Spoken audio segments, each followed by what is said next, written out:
Morning. Morning and namaste to one and all. And welcome to the live stream, the third day of the recital. We begin by dedicating the day.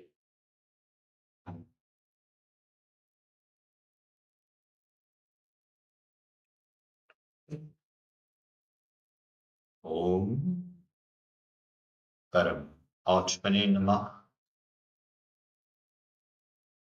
Atha.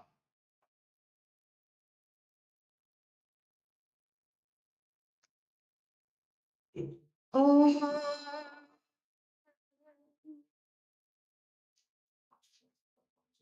Narayanam Namaskritya Naram Chaiva Narottamam Devim Saraswatim Vyasam Tato Jayam Udhirayet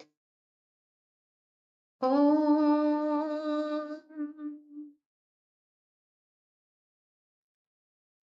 Janma Tyasya Yaton Vayadi Taratas Chatheshvabhijna Swarat Tene Brahmaridaya Adhikavaye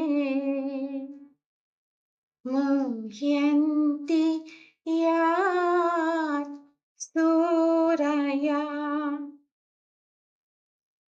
Tejo Varimritam Yatha Vinimayo Yatra Trisargo Mrisham Dhamna Svena Sada Nirasta Kuhakam Satyam Param Dhimahi Satyam Param Dhimahi Satyam Param Dhimahi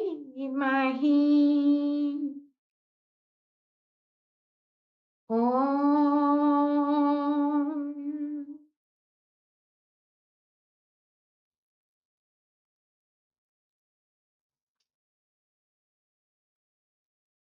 We begin the recital this morning, Skanda 4, Skanda 5, chapter 12.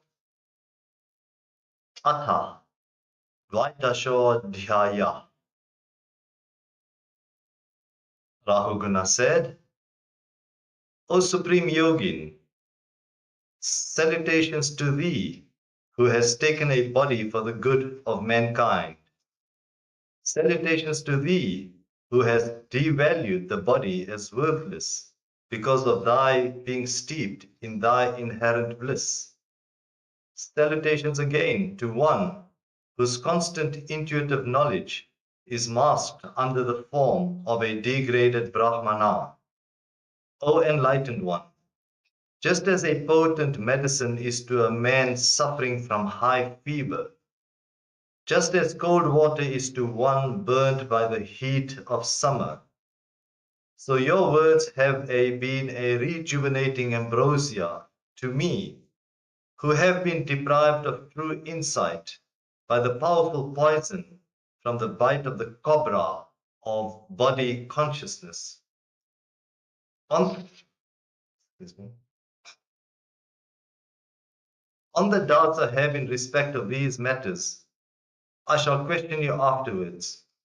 But now, be pleased to expound to me your words of spiritual import in a manner that is easily understandable to me. O great yogin, you have stated that the actually felt, and therefore the unerased, fatigue and its cause, namely bearing the palanquin, are all only provisionally spoken about and have no place in determining the nature of truth. This is a statement which causes confusion in my mind. The Brahmana Bharata said, O king, the being called man who bears body is only a moving lump of earth, an effect brought out of earth by some unknown causes. The body in truth is constituted of a number of limbs: feet, ankles, foreleg, knees, thighs, waist, chest, neck, shoulders, head, etc., arranged one above the other. Apart from these limbs, we do not see any entity of whom they are parts or limbs. Where then is the person to suffer from exhaustion? On the shoulders of these bearers is a mass of wood called palanquin. In that is seated another lump, a mere lump of earth, but called the king of Sovira. With that lump of clay seated within the palanquin, you have the firm identification, it is I.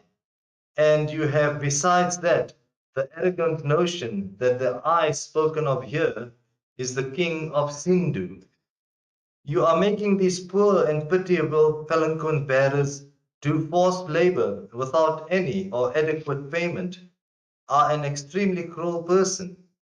Therefore, your false boast that you are the protector of the people will not command respect in an assembly of wise men. When we know all these beings originate and dissolve in the element earth, what reality other than the earth need we infer as the person, a mere conventional word assumed from considerations of practical life? Even what is called the earth cannot exist from its components, the imperceptible atoms, which are mere mental constructs of men who, in their ignorance, seek to explain the substance earth as an assemblage of these assumed particles. Ultimately, they and everything else have their basis only in the cosmic power of the Lord. In this way, everything of this world of multiplicity, spoken of as subtle or gross, small or big, cause or effect, living or inert, is all the creation of the cosmic power, Aja, of the Supreme Being, called differentially by different philosophers as substance, nature, tendencies, time, and karma. The ultimate truth is what the sages called Vasudeva, the support of all, and the Bhagavan, the possessor of all divine majesties. He is described variously as knowledge, absolute purity, the real existence, the one without a second, the one without an inside and outside, Brahman, the all-inclusive, the peaceful, etc. Without bathing oneself in the dust of holy man's feet, this enlightenment cannot be had, O Rahugana, merely through various disciplines like austerity, sacrifices, charitable gifts of foods, and the like, by domestic duties, by Vedic study, or worship of various deities. In the company of holy men, there will be continuous discourses on the excellences of the Lord, thus completely eschewing all chances of talks on worldly matters. When aspirants imbibe it through their ears every day, their mind gets that highly coveted tendency to flow towards Vasudeva. I was in an earlier birth a king named Bharata, who had abandoned attachment for everything in this world and the next, and took to the exclusive worship of the divine. But due to my prarabdha, I got attached to a deer, and as a result had a spiritual downfall. In my next birth, I became a deer. But, O king, the memory of my devotional past did not desert me even when embodied as a deer, because of the power gained by the worship of Krishna. So I am very suspicious about the evil consequences of contact with others, and I have, therefore, been trying to move about in obscurity without attachment for anything. With the sort of knowledge obtained by spiritually fruitful association with holy men, one should cut off one's infatuation for the world.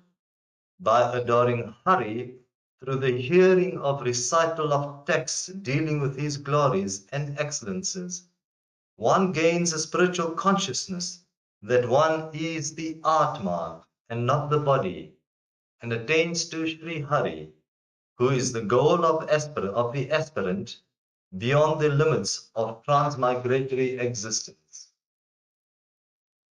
Atha Trayodashodhyaya, story of Bharata, the story of Samsara. The Brahmana said, the Brahmana Bharata said, the Jivas, pushed into the path of samsara by the Lord's Maya, consider that their duty consists in following the various way of work dictated by the gunas of sattva, rajas, and tamas, and enter into various forms of activities in the hope of getting happiness. Just like merchants who, out of greed for wealth, sometimes enter into forests, so the jiva enters into this forest of samsara in quest of happiness, but he obtains none. O king, in this forest a band of 6 brigands, the 5 organs of knowledge, headed by an extremely evil-minded leader, the corrupted intellect, attacked these travelers and robbed them of their possessions. There are jackals in it, which often carry away the heedless travelers, as wolves snatch away kids. They are troubled there by paths impenetrable because of the thick growth of creepers and grass, and by the attack of fierce forest flies and mosquitoes. Here and there they see castles in the air, and the light emitted by evil spirits that fly like meteors. With the mind, with the mind naturally set on house, property, wealth, etc., the jiva wanders in this forest of samsara. Sometimes, when the winds raise the dust and blinds his eyes, it is not possible for him to see the direction, filled as they are with thick clouds of dust. Distressed by the piercing sound of crickets, and frightened by the ominous hoots of owls, he goes round and takes shelter, hungry and forlorn, under some poisonous trees. To quench his thirst, he goes after some mirage in the desert. Sometimes he falls into dried up rivers without any water. Sometimes, for want of food, he has to beg of relatives. Sometimes he is scorched in the forest fires. Sometimes yakshas squeeze out his vital energy. Sometimes he is put to great sorrow because of powerful men robbing away his wealth. Sometimes he faints owing to intense sorrow and infatuation. Sometimes he enters into a castle in the air and for a short time enjoys its imaginary bliss. Sometimes, in attempting to surmount inaccessible mountains, he is prostrated by his feet getting lacerated by stones and thorns, and he sinks into the depths of disappointment. Often, the householder falls foul on his wife and others in the family when food is not supplied in time and he is tormented by hunger. Now and then, caught in the grip of the python of sleep in a forest, he remains as if he is a dead body, often blinded by desires. He falls into the dark pit of infatuation, wherein he is bitten by the fierce serpents of evil men. Sometimes, in quest of the degrading sweet of forbidden sex, he comes into conflict with its custodian bees, and even if he attains to it by dint of great efforts, it is soon snatched away by more powerful people, and from them by still others yet more powerful. Sometimes he is unable to protect himself against life's distracting circumstances of cold, heat, storm, and rain. Sometimes, on questions of exchange of wealth and commodities, he comes into conflict with others, often reduced to poverty by loss in business. He may not be able to provide himself with house, furniture, or vehicles. He then looks with eager eyes at others' possessions and begs for help, only to receive insults from them. Though quarreling and on inimical terms with others in money matters, he compromises when worldly relationships like marriage become necessary. Thus, engrossed in this path of worldly life, with its difficulties, loss of wealth, antagonisms, etc., they are reduced ultimately to a day state in which one is as good as dead. O King, in this company of travelers who dies in the course of travel, they leave them there, and whoever is newly born, they take him and proceed with their endless journey. None of them have till this day come back to the place they started from, nor are they able to reach their goal beyond the frontiers of the forest. On the other hand, they go round and round aimlessly. The brave kings who take pride in conquering all the surrounding country, making territory the bone of contention, cultivate animosity among themselves, fight and die on the field of battle. They do not reach the goal which holy men who have abandoned hatred and cruelty attain.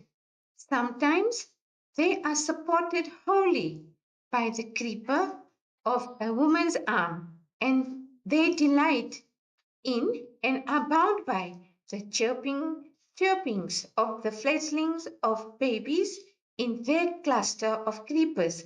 Sometimes, on being frightened by the lions of death, they take shelter with the treacherous cranes, kites, and vultures of atheistic philosophers. Disappointed with them, they resort to the swans of holy men. But as they find the company disagreeable, they go in the company of the monkeys of vulgar men, delighting in the sport of enjoyments. Characteristic of monkeys, they spend time thoughtlessly looking at each other's faces, oblivious even of the threatening death.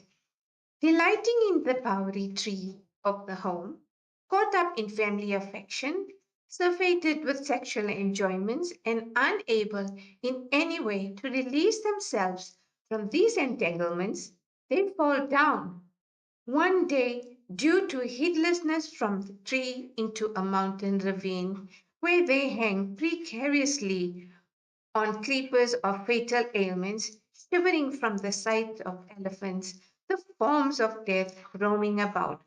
O King, if for the time being they are freed from danger, they go again into that caravan of marching people, being set on this road of samsara by the Lord's Maya, beyond wandering about in that path, man does not know the Supreme Being, who is the ultimate meaning of all these experiences. O Rahugana, you too have been put on this path. Therefore, abandoning oppression of all creatures, practicing universal love, and eschewing old worldly attachments, take up the sword of Jnana, sharpened by the worship of Sri Hari, and go beyond this path. Rahugana said, this human birth is indeed the most glorious of all births. Of what use is embodiment in Swarga and other heavenly spheres? For one cannot have there the frequent opportunity of contact with holy men like you who have attained to the highest spiritual fulfillment through devotion to Sri Hari. it is quite easy to understand that in the mind of one who has been free from all sinful tendencies by the contact of your feet, devotion to the Lord will be generated at once. For even by a minute's contact with you, my tendency for argumentation born of sheer ignorance has departed. Salutations to the great ones, salutations to infants, salutations to the youth, salutations to Brahmacharis, salutations to those knowers of Brahman who move about in the world as avadutas. May good sense and good fortune dawn on kings like me.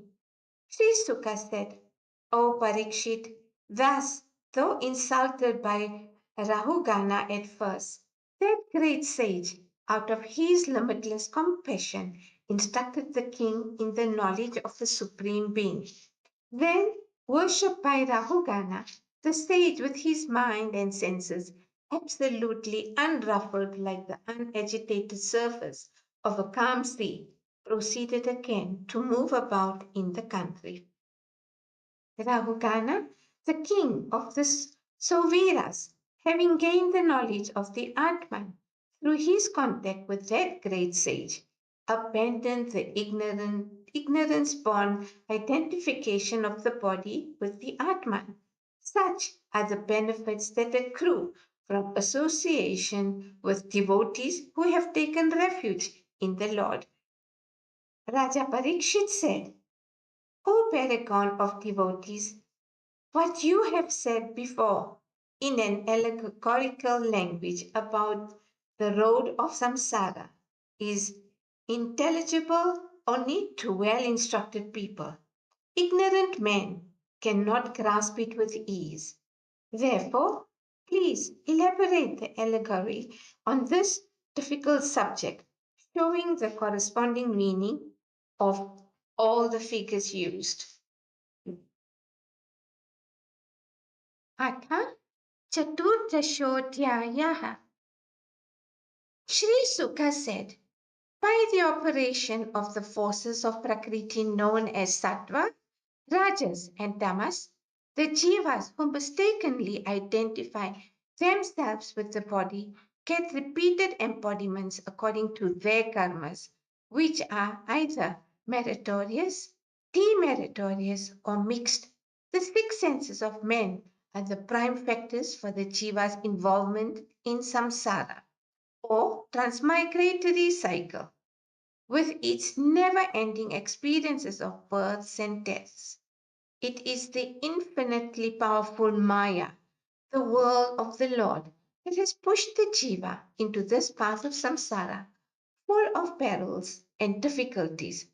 For the enjoyments of the fruits of their action, the Jivas have been put on this path in the forest of samsara, which is as impure and weird as a cremation ground. But in spite of this, they persist in their travels through the forest like greedy merchants in quest of wealth.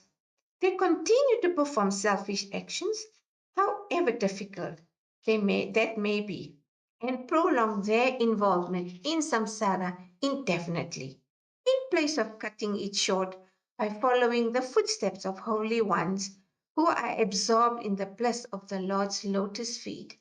The sixth sense of men are the robbers that attack him in the forest. The wealth of man is really meant for the adoration of the Lord and for charitable and religious purposes that promotes his higher evolution in the hereafter. But the mind and the five organs of knowledge, which are like six brigands, rob away that wealth by attracting it to means of sensuous enjoyment that could be derived through sight, hearing, touch, taste, smell, imagination, etc., as robbers do with the wealth of merchants who are badly led and who are careless with their safety. Know these six senses to be the brigands of the forest of samsara. In that forest of samsara, there are members of one's family, known as wife, children, etc., though known by such names indicating closeness. They are the wolves of the forest, who, much against the will of the miserly householder, demand and deprive him of his strongly guarded wealth as wolves carry away young kids from a flock of sheep. Though a field is plowed every year, it is found covered with creepers and grass when new sowing operations start, for the seeds of the old plants have been present in it. Even so, the household in the field of karma, the works never end, but because never ends there because of the presence of these seeds in the shape of desires and tendencies. It is it is as in the case of a box in which camphor is kept. Even if the substance is removed, the smell persists. The traveler on the road of samsara is attacked even without any purpose by evil men as mosquitoes and flies do, and he is deprived of his wealth by insects, birds, rats, and thieves. Promoted by ignorance, desire, and tendency for work, he moves about in this world of men, attributing substance and value to it, which in truth is an illusory as a castle in the air. Sometimes infatuated with sense enjoyments, which is a discerning mind, are ephemeral like mirage. The jiva gets engrossed with eating, drinking, and mating. Sometimes he comes across gold, the source of all evils, promoted by rajas, which is of the same sense as gold. He goes to take it, but the pursuit of the bright metal only brings on him all round trouble, just as in the case of a man who, distressed by intense cold, runs towards a flaming devil. Sometimes the jiva is in dire want of a dwelling place, food and drink, wealth and other objects of enjoyment, and wanders about everywhere in quest of them in the forest of samsara. Sometimes he gets entangled with women who are like dusty whirlwinds that completely blinds his eye of discrimination. With all power of discrimination erased, he allows himself to be petted and fondled in the lap of woman, and as a consequence, all his lowest animal propensities, based in tamas, are let loose.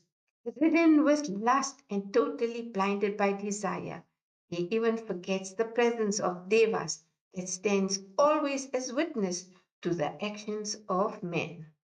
Sometimes he may realize the vanity of sensuous life and its enjoyments, yet, being deprived of the memory of his spiritual nature by the overpowering bodily consciousness, he runs after those very same mirage like sensuous fulfillments as before.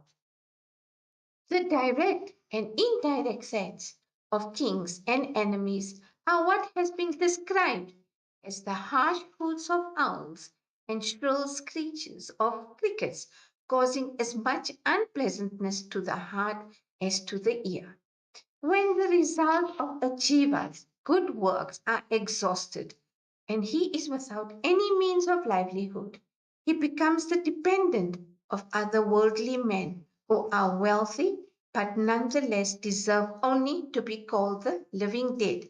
For the wealth of these pitiable men, owing to misuse, is a menace to themselves in this world and fails to secure any good for them in the hereafter.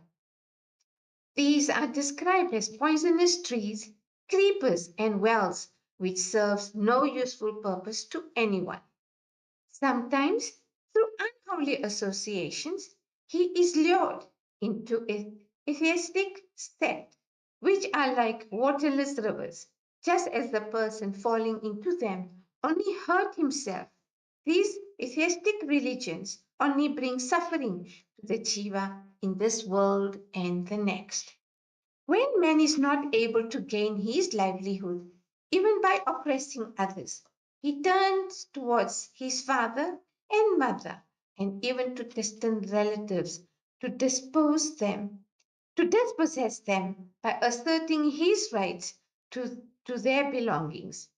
Sometimes, due to want of food and other necessities, he undergoes intense and increasing sufferings in his home, like one caught in a forest fire, and is thrown into utter despair and depression. The yakshas, who are supposed to steal away the vital energy of man, are the kings who, in adverse times like war and invasions, deprive a man of his whole wealth, dear to him as life itself, and leave him practically a lifeless corpse. Sometimes he enters into the realms of fancy and thinks of the days of his ancestors like father and grandfather, and seem to get some relaxation as in a dream experience. The mountain he tries to cross is the performance of various rites and duties he has to accomplish in the household life. Like one trying to cross over a mountain, he gets hurt and exhausted by walking over stones and thorns, and finally gives up all efforts and sits quietly in a place in utter frustration. Sometimes, tormented and exhausted by unbearable hunger, he seeks compensation by losing his temper at his wife.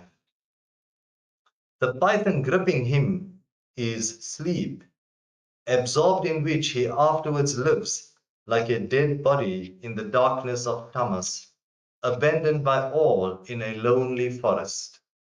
Evil men are the fierce serpents who attack and shatter his molars that stand for self-respect. The shock caused thereby deprives him of sleep and his power of correct judgment. Like a blind man fallen into a disused well, he welters in stupefying sorrow. At times, owing to his hankering for the honey of vulgar enjoyments, he runs after other people's women and wealth, only to be killed by their masters or the ruling king. He suffers the torment of abysmal hell as a consequence. Hence, great men say that self-centered action, prompted by desire, is the fertile field of sufferings in this world and the next. Perhaps he is now free from the trammels of poverty because of some wealth that has come to him. Immediately one Devadatta robs him of that, and a Vishnu Datta in turn deprives Devadatta of it. Thus wealth flies from hand to hand unendingly. Sometimes, unable to protect himself from various natural visitations like storms, cold, etc., and from sufferings originating in mental and psychical disturbances, he loses himself in the sorrow of warring thoughts that have no end. Sometimes, in the course of financial dealings with others, man tries to deceive his opposite number of at least a little of their wealth, leading thereby to mutual hatred and quarrel. In this path of samsara, there are, besides the above, innumerable other travails and hindrances like joy, sorrow, attachments, aversions, fear, pride, heedlessness, mental derangement, sorrow, infatuation, greed, jealousy, insult, hunger, thirst, disease, worries, birth, old age, and death. Sometimes the ignorant jiva, caught in the embrace of the creeper-like arms of a woman, who is nothing but the embodiment of the Lord's deluding power, becomes devoid of discriminative power. He is in mad pursuit of a home to live in with her. There he becomes completely taken up with the sweet words and loving relationship of the inhabitants of that home, namely wife, sons, daughters, etc., and sinks into the dense depth of ignorance. Man becomes conscious of the relentless movement of the Lord's destructive wheel of time when he notices before his very eyes its irresistible movement, embracing a period of extending from a moment to the Dvipararda and swallowing up all creatures from a blade of grass to Brahma through the stages of birth, childhood, youth, old age, and death. Though frightened by it, he does not go for shelter to the Supreme Lord Mahavishnu, the Lord of all yajnas and the holder of the wheel of time, but discarding him, seeks shelter in false deities preached by atheistic and heretical teachers resembling deceptive cranes, crows, and vultures. Deities and teachings that have no sanction of the authentic scriptures and traditions, but are the mere concoctions of heretics. When they realize that they have been totally misled by these self-deluded heretics, they resort to the community of holy men. Soon, their way of life, consisting in the performance of all the scripture-ordained duties like Upanayana and the rest as an offering unto the Lord, cease to please them, and they then associate with groups of vulgar folk who, being devoid of the Vedic purificatory observances and disciplines, live the life of monkeys with sex enjoyments and family care as the sole concerns in life. There, unrestrained by any scriptural injunctions and guided by instinct alone, persons of such a pitiable outlook spend their life in vulgar enjoyments, their time being wholly taken up with women, with men and women gazing at each other's face. Engrossed in these preoccupations, they forget even the approach of death. At times, like a monkey on the branches of a tree, a worldly minded man lives merrily in the home, which is only a place of vulgar enjoyments, and spends his days in extreme attachment for his wife and children, and in sexual frivolities. Caught in the way of samsara, he is now frightened by the sight of the elephant of death, and falls into the dark mountain cavern of disease. Unable to stand physical inclemencies like heat and cold, as well as mental worries and psychical unrest, he is subject to utmost misery. Bent on making money, he acquires some wealth through business transactions with others, adopting even unfair means. When all his wealth is exhausted, and he is in great need of the necessaries of life like homes, food, clothing, etc., he tries to get these from others through deception. Being exposed, he has to stand the insults heaped on him by their owners. Though thus inimical to others because of greed for wealth, he nonetheless, owing to his long cultivated habit, enters into marriage alliances with those very people, only to break them very soon. In the course of their travel along the path of samsara, facing various dangers and obstacles, the men who die are left behind, and others walk on with those who are born in the meantime. They trudge on, sorrowing, bungling, fearing, arguing, crying, singing, and dying. But they never turn towards or reach their source, the Lord, from whom the caravan started. Only a few devotees do that.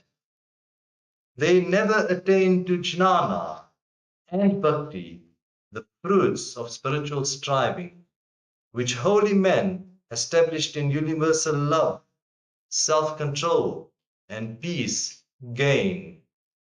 Even great kings who are world conquerors and far famed for the great yajnas they have performed, do not attain to it. For, being at feud with others, owing to their intense sense of possessiveness, they in the end abandon those very possessions and lie dead in the field of battle. Holding on to the creeper of prarabdha, they may get release from the hell into which they are consigned, but they soon return only to join the band of travelers on the road of samsara once again. The same is the fate of the denizens of higher worlds like that of Indra. The unique greatness of Bharata has been sung as follows by the ancients. A fly cannot emulate the flight of Garuda. Even so, no king has found it possible, even mentally, to emulate the example of the great Rajarshi Bharata, the son of Rishabha. Who can follow that exalted example of the one who, even as a youth, was overcome by such intense love of the Lord that he could easily abandon like filth all worldly loves, wife, children, friends, kingdom, and the like, which usually bind the human mind fast, making it impossible for it to give them up. It is no wonder that this great king was able to abandon what others find it so difficult to do: kingdom, sons, wife, relatives, wealth, and even the solicitations of Shri, the goddess of good fortune, for a mere look from whom even divinities are praying. For those who are engrossed with the delight of the Lord's service look upon as trifle, even moksha, considered the highest blessing for an embodied being, jiva. Such renunciation is befitting so great a soul as Bharata, who, even while abandoning the dear form, went on ardently adoring the Lord, saying, Salutations to Yajna, salutations to the one awarding the results of Yajna, salutations to the one established in Dharma, salutations to the one attainable by yoga, salutations to the one whose essence is knowledge, salutations to the one who controls Prakriti, salutations to the one who is the indweller of all beings, salutations to Sri Hari. Whoever hears, recites, or studies with faith and devotion this holy account, which records the excellences of the great Rajarshi Bharata, who is respected and sung about by great devotees, and which confers on its votary longevity, wealth, fame, heaven, and liberation. All the wants of such a person are supplied by the indwelling self. He requires no external aid.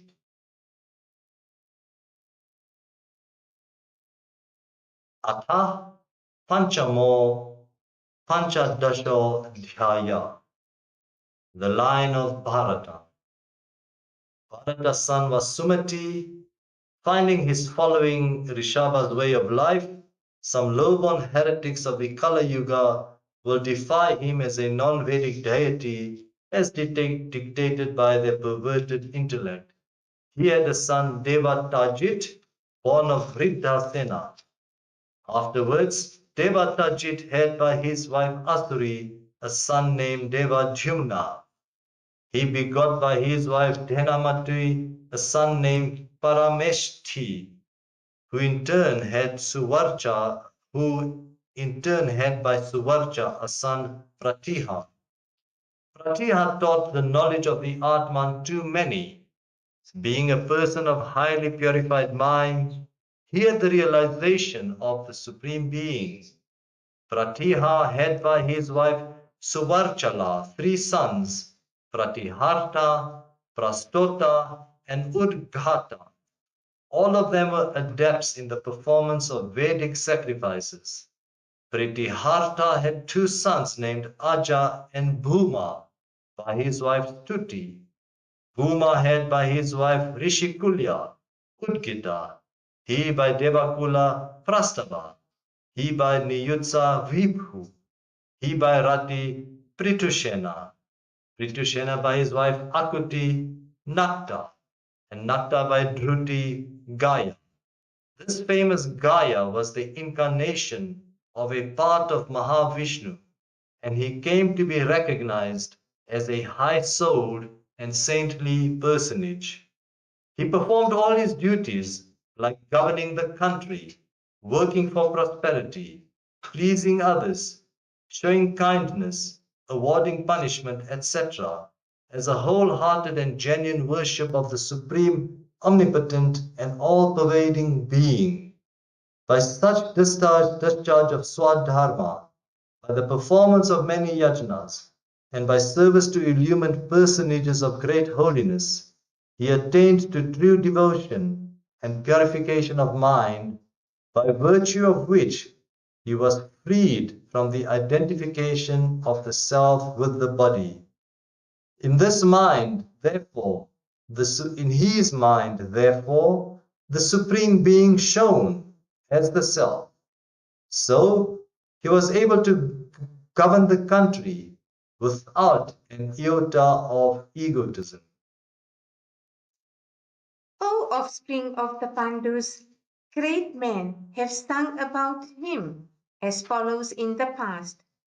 Who else except Gaia, a partial incarnation of the Lord, has done so many yajnas, has been so high minded, intelligent, and all knowing, has maintained the standards of Dharma so well in the country, has been a master of such plenty, has received such universal acceptance as the head of all gatherings and virtuous, and has gained such reputation as the servant of holy men. He on whom the noble and virtuous ladies, the daughters of Daksha, poured the holy waters at the time of coronation in great joy, that desireless one, to whose subject the earth, assuming the shape of a cow, yielded from her udder under the influence of the calf of his virtues all desirable things they were in need of. Where is the man capable of following the footsteps of that Gaia? He who through he who though free from all desires has had all his wants fulfilled by the Vedic sacrifices, to whom all kings offered 1/6 of their revenue as tribute, being worshipped in battle with his sharp arrows, to whom the Brahmanas, being worshipped through the rules of the land according to the principles of Dharma, yielded in the hereafter the sixth of their merits. Where is the man capable of following the footsteps of that Gaia? He in whose yajna Indra got intoxicated by drinking soma, whereupon the Lord, who is the soul of yajna, himself accepted the fruits of yajna offered to him with faith, purity, and unwavering devotion. Where is the man that can follow in the footsteps of that Gaia?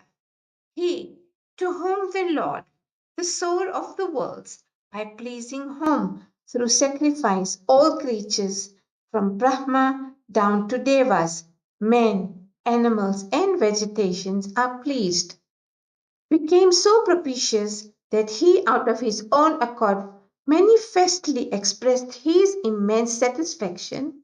Who is the man that can follow the example of that Gaia?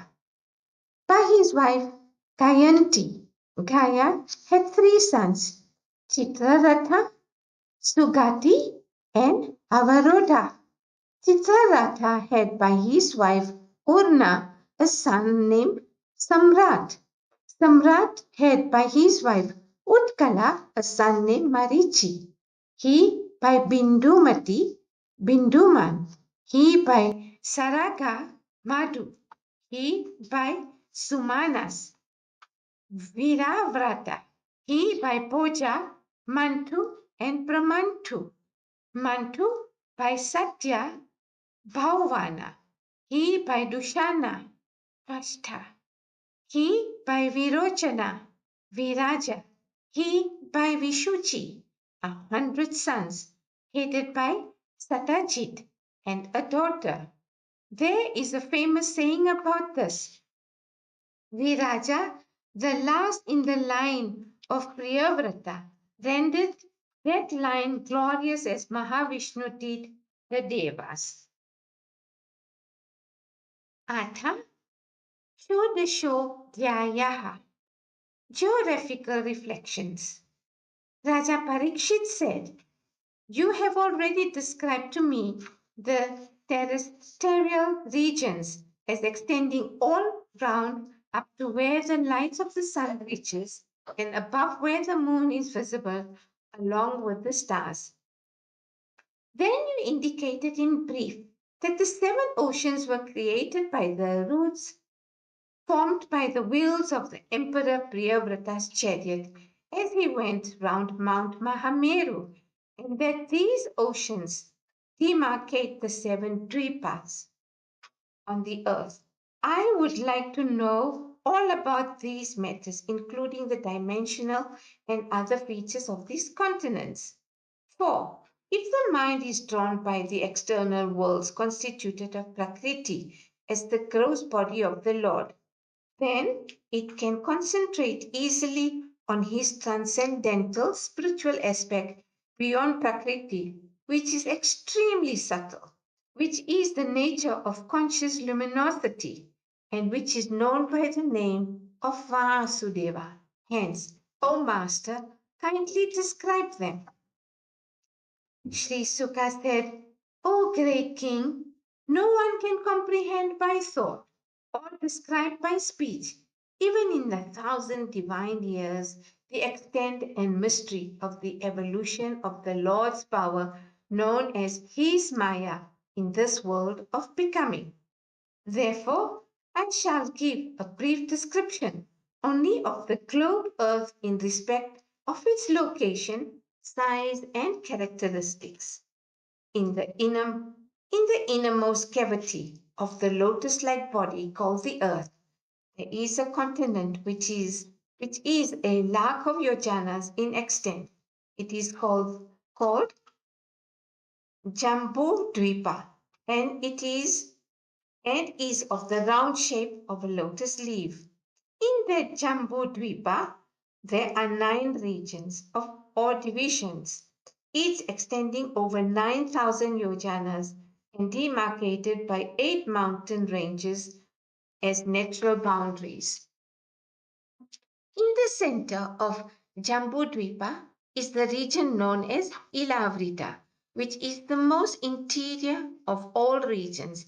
In the middle of Ilavrita is situated Mahameru, the king of the mighty mountains. This golden mountain is like a central pistil to the earth lotus, a lakh of yojanas in height, measuring 32,000 yojanas at the top and 16,000 at the foot. Its bottom penetrates to the depth of 16,000 yojanas into the earth. North of Ilavrita are 3 mountains, Nila, Shweta, and Shringavan, standing on the order stated. They form the boundaries demarcating the 3 regions, Ramyaka, Hiranmaya, and Kuru, respectively. These mountains run east to west, touching the salt ocean on both ends. All of them are 2,000 yojanas in width, but in length, each one at the back is about a tenth less than the one immediately in front of it. South of Ilavrita are three mountains, as in the north. These are Nishada, Hemakuta, and Himalaya, which too, like the mountain Nila and other mentioned before, runs east to west and have a height of 10,000 yojanas. They markate the boundaries of regions known as Hari Harivarsha, Kim Purusha Varsha, and Bharata Varsha, respectively. To the west and the east of Ilavrita are the mountains Malyavan and Gandhamadhana. Lengthwise, they touch Mount Nila in the north and Mount Nishada in the south. They are 2,000 yojanas in the width. They are the boundaries of the regions known as Ketumala and Bhadrasva. There are four mountains Mandhara, Meru Mandhara, Suparsva, and Kumuda, each 10,000 yojanas in height and width on the four sides of Meru as its embankment. On these four mountains, looking like the towers of victory, there are four trees a mango tree, a wood apple tree, a kadamba tree, and a banyan tree, respectively. There are thousands they are 1,100 yojanas in height and branches of equal size. Each of them has a girth of 100 yojanas, O scion of the Bharata race. These are these four mountains, four lakes filled with milk, honey, sugarcane juice, and pure water, respectively. The demigods like Siddhas, Satyas, and others who drink these waters become naturally endowed with yogic powers. Situated on the mountains are four celestial gardens Nandana, Chaitraratha, Brajika, and Sarvatopatra. In these gardens, Deva chiefs sports with handsome Deva women, and the Gandharvas sing their praise. On the top of Mandara mountain is a heavenly mango tree, 1,100 yojanas in height. Luscious mangoes, sweet like the immortal drink Amrita and equal to mountain peaks in size, fall from it. The pure, sweet, and fragrant juice of reddish hue of these mangoes, crushed by the fall from the top, has formed into the famous river Arunoda, which flows down from the peaks of the Mandara mountain and waters the eastern side of Ilavrita. Drinking the waters of that river, the Yaksha women who attend on Sri Parvati have developed such bodily aroma that the atmosphere there for about 10 yojanas is rendered fragrant by the breeze contacting their body.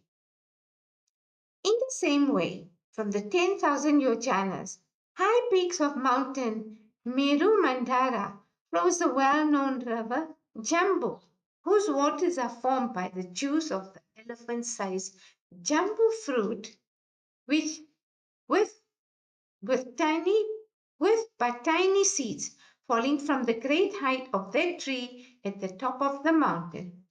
It waters the southern portions of Ilavrita both sides of the river, soaked by the waters of it, and acted upon by air and sunlight, gets converted into the blend of gold called jambu nada, which forms the material for the ornaments of the devas. The celestials and their women wear ornaments like diadems, bangles, and girdles made of this metal. From the cavity of the great Kadamba tree at the top of the mountain, Suparswa, flow 5 streams of honey, which each 5 fathom in width. These flowing down from the mountain water the western side of Ilavrita, making the whole place fragrant. The breath coming from the mouth of people who drink those sweet waters can render 100 yojanas in the neighborhood fragrant. In the same way, on the Mount Kumuda is the banyan tree called Satavalsa. From its branches flows river that brings milk, curd, honey, ghee, molasses, foodstuff, clothes, beddings, seeds, ornaments, and all other desirable things. They wash the northern side of Ilavrita. Those who drink those waters will be free from infirmities like wrinkles, gray hair, exhaustions, perspiration, bad odors, disease, premature death, distress from heat and cold, loss of complexion, etc. They will live. They will live a happy life. Kuranga, Kurura, Kusumba, Vaikanta, Trikuta, Sisira, Atanga, Ruchaka, Nishada, Sinivasa, Kapila, Sankha, Vaidurya, Charudi, Hansa, Vishaba, Naga, Kalangjara, Narada, Adi. These are 24 foothills which, like filaments encircling the style of a lotus, stand round the base of Mahameru, ordained by the Creator. To the east of the Meru, stretching 18,000 yojanas from north to south, are two mountains, Jathara and Devakuta, by name, with a height and a width of 2,000 yojanas. In the same way, on the west of Meru are two other mountains, Pavana and Pariyatra. Running east-west on the south side of Meru are the two mountains Kailasa and Karavira. On the north stand two other mountains, Trisringa and Makara. Thus surrounded by 8 mountains, the golden Meru shines like a well-kindled sacred fire. It is said by authoritative sources that in the center of the top of Meru there is a golden city of Lord Brahma, the self-created one, the shape of a square, covering 10 million yojanas. Surrounding it are located the 8 cities of the Lokapalas, guardian deities of the quarters, each 2,500 yojanas in extent and appropriate to each of them in direction and color. अथ सप्तदश